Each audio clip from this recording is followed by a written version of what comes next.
Dans ce chapitre, l'objectif va être de connaître les dernières orientations de la politique d'insertion au niveau européen. On vient de voir les politiques d'insertion au niveau de la France. Donc là, on va aller vers le niveau européen parce qu'encore une fois, on est liés. Voilà, puisque la France est partie de l'Europe.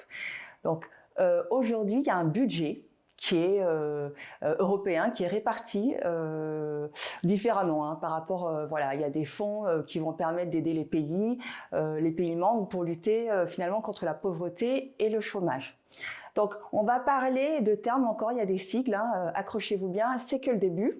Il y a le FSE, donc le Fonds social européen, qui aujourd'hui s'appelle le FSE+, donc il a évolué. On va aller regarder ça. Donc, qu'est-ce que c'est le FSE? Finalement, c'est ce que je vous disais. Il y a un budget qui est établi au niveau européen par rapport à la lutte contre la pauvreté et le chômage. Et ensuite, il va être réparti dans les différents pays.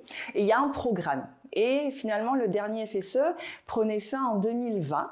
Donc, début 2020, les États membres se réunissent et ont créé une nouvelle programmation 2021-2027. Donc, on est en plein dedans. Donc, quelle était leur volonté par rapport à ce nouveau programme? En fait, c'est de le rendre beaucoup plus simple. Je vous assure, je vais vous donner un exemple parce que c'est le FSE, les CIP adorent. Et donc, de le rendre beaucoup plus simple et de multiplier les fonds. Voilà. Donc, il y a aussi la crise du coronavirus qui a aussi confirmé ses choix stratégiques par rapport à la Commission européenne. Donc, a vu le jour le FSE+, donc Fonds social européen.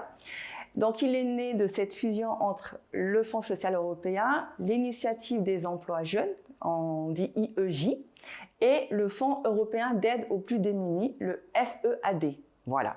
Et ça, au QCM, tout le monde a 10 sur 10. D'accord? Bon.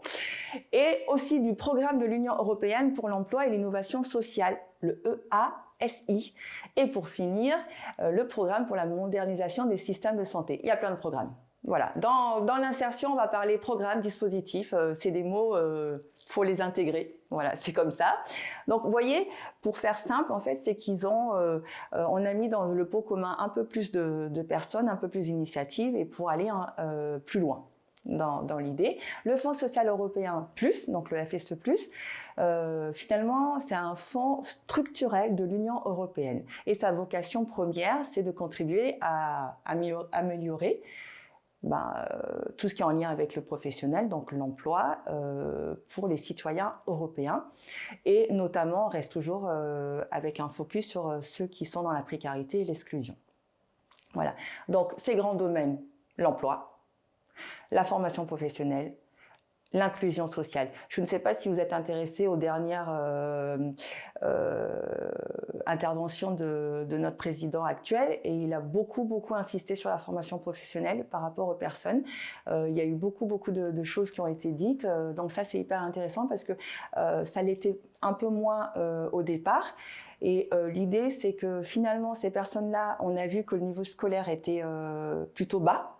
Et donc, le fait de les mettre dans cette dynamique-là, d'aller apprendre ou réapprendre, et ben, ça va permettre de rehausser leur niveau et finalement de pouvoir après intégrer des entreprises. Donc, ça, c'est hyper important. Donc, l'emploi, la formation professionnelle, l'inclusion sociale.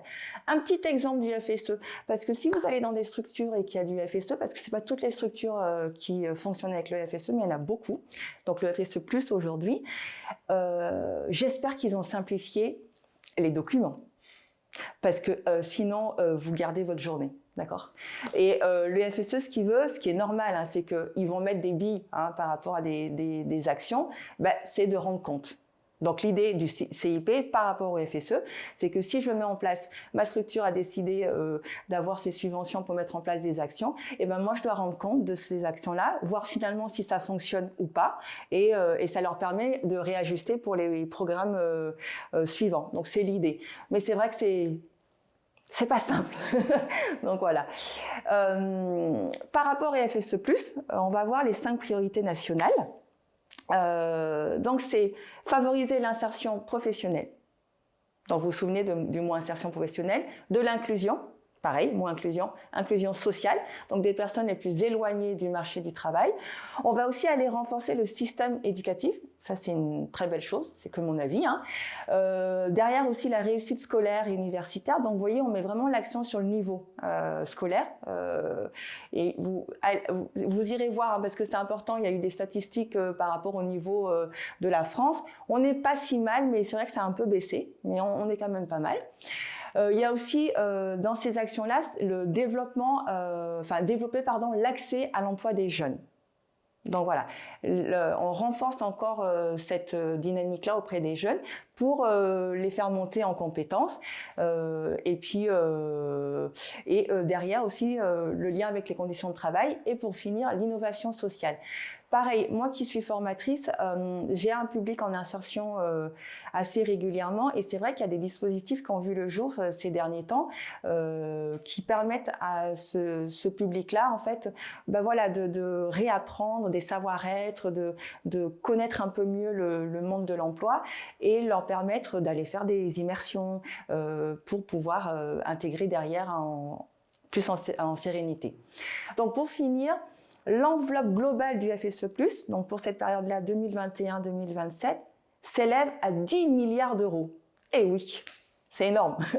Mais vous verrez que ça peut être encore plus parce qu'il y a du boulot à faire. Donc elle est gérée par l'État à hauteur de 65% et par les conseils régionaux à hauteur de 35%. Vous voyez, il y a une répartition qui est faite et chacun a son rôle à jouer. On verra ça dans les cours suivants. Donc, contrairement à d'autres pays, par exemple, la France, elle a fait le choix d'une architecture de gestion du FSE différente qui se caractérise par une décentralisation. C'est un mot aussi qui a vu le jour au temps de Sarkozy et qui continue. Donc, c'est une décentralisation partielle de cette gestion-là du FSE au niveau des régions. Donc, les régions, les conseils régionaux vont gérer le FSE+. Et à ce titre-là, le conseil régional détient le budget de la formation. Donc, la formation professionnelle, l'apprentissage et l'orientation. Donc, voilà, conseil régional, vous notez ça. Formation professionnelle, apprentissage et orientation. Et ensuite, l'État, derrière, va gérer, lui, la lutte. Voilà, tout ce qui est lutte contre la pauvreté, l'accès à l'emploi et la formation des travailleurs. Donc, chacun a sa répartition, ce qui est pas plus mal parce que finalement, les conseils régionaux sont beaucoup plus près du territoire. C'est l'idée aussi. Donc, pour en finir, pareil, retenez, on vient de voir ces 6 chapitres, donc l'idée c'est d'avoir en tête cette notion d'insertion. Donc qu'est-ce que veut dire l'insertion? Donc pour retenir ça, vraiment c'est permettre l'intégration d'une personne dans un système socio-économique où il a été exclu, où il a peut-être jamais eu accès, donc lui permettre de revenir à ça. On parle de dignité, j'aime beaucoup ça. Donc vraiment remettre ces dignités-là, c'est-à-dire ce sont des personnes comme vous et moi et ça peut toucher tout le monde.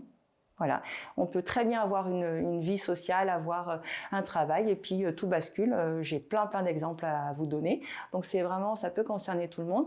Donc retenir ça et derrière retenir que ce métier-là de CIP est vraiment lié à la gestion politique, à la politique d'insertion, la politique d'emploi, donc à ce système-là. Donc c'est hyper bien d'avoir toujours un petit focus là-dessus, de s'y intéresser, sans être des bêtes de politique, hein, après c'est vous qui voyez, mais vraiment d'aller s'intéresser parce que toujours, vos actions derrière vont être tenues par ces décisions-là. Donc, des questions, des remarques, ce que vous voulez, il y a l'espace commentaire. Et comme on est à la fin de ce module-là, ce que je vous propose, c'est d'aller faire le QCM, d'accord ? De vraiment vous mettre dedans et vous dire, tiens, qu'est-ce que j'ai retenu, qu'est-ce que je dois améliorer pour partir sur des bonnes bases. Bon QCM et à la prochaine!